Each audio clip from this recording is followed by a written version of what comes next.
The common law is that body of laws and authorities among the judicial branch that was kind of a common heirloom that the people of America brought with them when they began to set up their colonial governments. And of course, aspects of the common law that inform so many aspects of the daily lives of the colonists, from tort to contract to property to real estate to ordinary criminal law, protections of defendants who were faced with accusations of crime, a large body of judge-made law that came from England.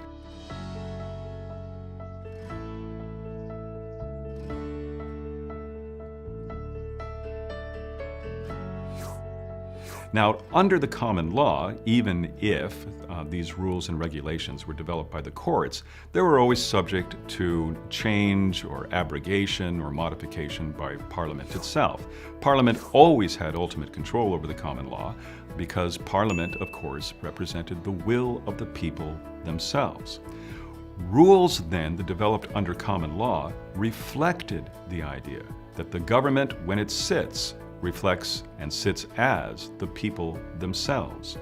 These common law rules that show so much deference to Parliament, and rules that of course included sedition and the right to punish people for criticizing or interfering with the operations of government.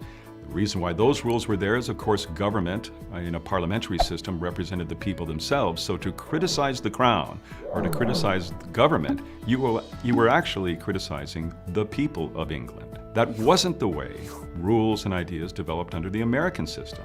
Under the American system, the people represented their will not through the operations of government, but through a written constitution.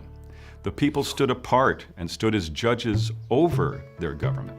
That meant there had to be new rules when it came to laws regarding defamation and sedition and freedom of speech.